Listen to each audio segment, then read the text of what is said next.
আসসালামু আলাইকুম। জানিয়ে দিব এই মাত্র পাওয়া সংবাদ। প্রথমেই বলে দিচ্ছি সংবাদ শিরোনাম, এরপর বলবো বিস্তারিত। রাজপথ কাঁপানো ব্রেকিং নিউজ। শেখ হাসিনাকে আবারও ক্ষমতায় ফেরাতে মরণপণ শপথ নিল আওয়ামী লীগ। কিন্তু সবথেকে বড় ধামাকা হল দিল্লির এক রহস্যময় চাল। তারেক রহমান কি তবে কঠিন প্যাচে ফেলে দিল ভারত? পর্দার আড়ালে চলা এই বিশাল ভূ রাজনৈতিক মাস্টার প্ল্যান আর ভারতকে দেওয়া হাসিনার সেই গোপন বার্তার নেপথ্যে থাকা সব রোমহর্ষক সত্য জানতে ভিডিওটি 1 সেকেন্ডও না টেনে শেষ পর্যন্ত দেখুন, কারণ আজই উন্মোচিত হবে বাংলাদেশে আদামের ক্ষমতার চূড়ান্ত মানচিত্র। আরও জানাব নাটোর শহরের মর্মান্তিক ঘটনা, বাক প্রতিবন্ধী ছেলের হাতে মায়ের মৃত্যু, এলাকায় চাঞ্চল্য ও রহস্যের সৃষ্টি। এতক্ষণ শুনছিলেন শিরোনাম, এখন বলবো বিস্তারিত। তাই ভিডিওটিতে একটি লাইক দিয়ে চ্যানেলটা সাবস্ক্রাইব করে সম্পূর্ণ ভিডিওটা মনোযোগ দিয়ে দেখতে থাকুন। পুরো দেশ আজ এক অবিশ্বাস্য রাজনৈতিক ভূমিকম্প আর সব সমীকরণ ওলটপালট করে দেওয়া এক ঐতিহাসিক ঘটনার সাক্ষী হতে যাচ্ছে। কারণ আজ সবথেকে বড় ব্রেকিং নিউজ আমাদের হাতে এসেছে। শেখ হাসিনাকে আবারও সগৌরবে বাংলার মাটিতে ফিরিয়ে আনতে রাজপথে মরণপণ শপথ নিয়েছে আওয়ামী লীগ। দলটির শীর্ষ পর্যায়ের নীতি নির্ধারকদের এই কঠোর অবস্থান আজ রাজনীতির অন্দরমহলে এক বিশাল কম্পন সৃষ্টি করেছে। কিন্তু সবথেকে বড় ধামাকা আর শিউরে ওঠার মতো খবর হল, আন্তর্জাতিক কূটনীতির লড়াইয়ে তারেক রহমানকে কি তবে এক কঠিন ও শ্বাসরুদ্ধকর প্যাচে ফেলে দিল ভারত? দিল্লির সাউথ ব্লক থেকে আসা কিছু রহস্যময় সংকেত আজ প্রমাণ করছে যে বাংলাদেশের বর্তমান ক্ষমতার লড়াই এখন আর দেশের সীমানায় সীমাবদ্ধ নেই। এটি এখন সরাসরি এক ভূ রাজনৈতিক মহাযুদ্ধের রূপ নিয়েছে। কেন হঠাৎ ভারত তারেক রহমানের বিরুদ্ধে এতটা কঠোর অবস্থান নিল? আর আওয়ামী লীগের এই শপথের নেপথ্যে আসলে কোন ভয়ঙ্কর ও রোমহর্ষক সত্য লুকিয়ে আছে? আজ তার সব গোপন তথ্য আপনাদের সামনে সরাসরি উন্মোচন করব। পরিস্থিতির ভয়াবহতা বুঝতে 1 সেকেন্ডও না টেনে পুরো ভিডিওটি শেষ পর্যন্ত দেখুন, কারণ আজকের এই প্রতিবেদন দেশের সার্বভৌমত্ব আর আগামীর শাসন ব্যবস্থা নিয়ে সবথেকে বড় বিস্ফোরণ হতে যাচ্ছে।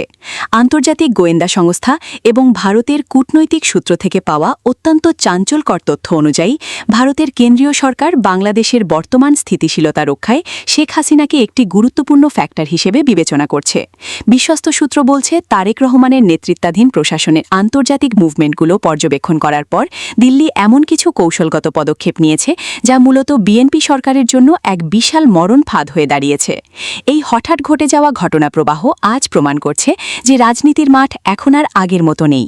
এটি এখন সরাসরি এক মরণপণ লড়াইয়ের রূপ নিয়েছে, যা সাধারণ মানুষের কল্পনাকেও ছাড়িয়ে গেছে।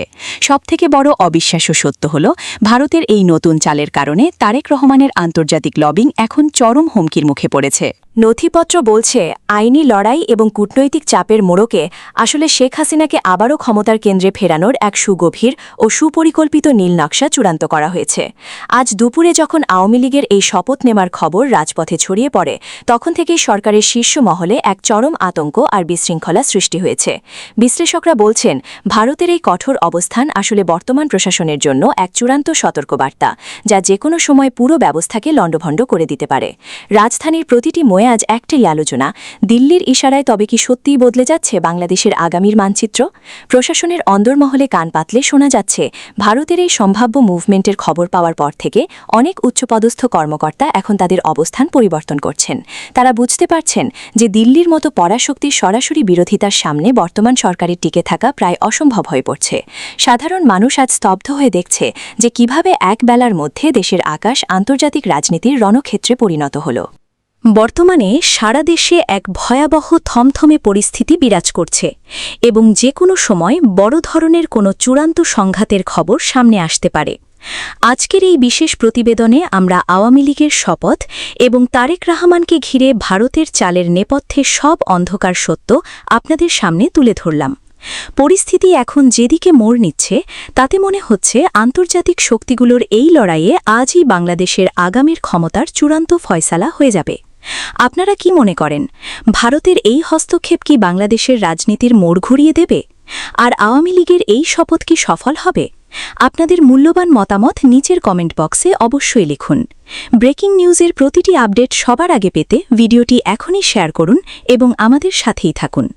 নাটোরে মর্মান্তিক এক ঘটনায় বাক প্রতিবন্ধী ছেলের হাতে মায়ের মৃত্যু ঘিরে এলাকায় ব্যাপক চাঞ্চল্যের সৃষ্টি হয়েছে।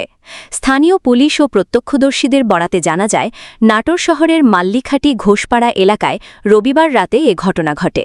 নিহত নারীর নাম শাহিদা বেগম, প্রায় ৫৫। তিনি স্থানীয় এক বাসিন্দার স্ত্রী ছিলেন এবং তার একমাত্র ছেলে আরিফ হুদা জন্মগতভাবেই বাক প্রতিবন্ধী। পরিবারটি দীর্ঘদিন ধরে একই বাসায় বসবাস করছিল। পুলিশ সূত্র জানায়, ঘটনার রাতে মা ছেলের মধ্যে পারিবারিক কোনো বিষয় নিয়ে কথা কাটাকাটি হয়। এক পর্যায়ে মায়ের বকাঝকা ও রাগান্বিত কথায় উত্তেজিত হয়ে পড়ে ছেলে আরিফ। এরপর তিনি রান্নাঘরে থাকা একটি পাথরের হাতা বা শিলপাটা দিয়ে মায়ের মাথায় আঘাত করেন। আঘাতের ফলে ঘটনাস্থলেই শাহিদা বেগমের মৃত্যু হয় বলে প্রাথমিকভাবে জানা গেছে। স্থানীয়রা জানান, রাত আনুমানিক ১০টা থেকে ১১টার মধ্যে এই ঘটনা ঘটে। ঘটনার পরপরই এলাকাবাসী বিষয়টি পুলিশকে জানায়। খবর পেয়ে নাটোর সদর থানা পুলিশ ঘটনাস্থলে পৌঁছে মরদেহ উদ্ধার করে এবং ময়নাতদন্তের জন্য নাটোর সদর হাসপাতালের মর্গে পাঠায়। নাটোর সদর থানার ভারপ্রাপ্ত কর্মকর্তা ওসি জানান, অভিযুক্ত ছেলেকে ঘটনাস্থল থেকেই আটক করা হয়। তাকে জিজ্ঞাসাবাদের জন্য থানায় নেওয়া হয়েছে এবং ঘটনার প্রকৃত কারণ ও বিস্তারিত তদন্ত করা হচ্ছে। পুলিশের প্রাথমিক ধারণা, পারিবারিক উত্তেজনা থেকেই এই দুর্ঘটনাটি ঘটেছে। তবে মানসিক ও শারীরিক প্রতিবন্ধকতার বিষয়টিও তদন্তের আওতায় আনা হচ্ছে। এদিকে এই ঘটনাকে কেন্দ্র করে এলাকায় শোক ও বিস্ময়ের ছায়া নেমে এসেছে। প্রতিবেশীরা বলছেন, ছেলে বাক প্রতিবন্ধী হওয়ায় পরিবারটি অনেক সময় যোগাযোগ ও আচরণগত সমস্যার মুখোমুখি হতো। তবে এমন মর্মান্তিক ঘটনা ঘটতে পারে তা কেউই কল্পনা করেননি। আইনশৃঙ্খলা বাহিনী জানিয়েছে, পুরো ঘটনার সঠিক কারণ উদ্ঘাটনে বিস্তারিত তদন্ত চলছে এবং প্রয়োজনীয় আইনি ব্যবস্থা নেওয়া হবে। এই ঘটনার ফলে আবারও প্রশ্ন উঠেছে, পারিবারিক সহিংসতা, মানসিক স্বাস্থ্য সচেতনতা এবং প্রতিবন্ধী ব্যক্তিদের যথাযথ সাপোর্ট সিস্টেম কতটা কার্যকর।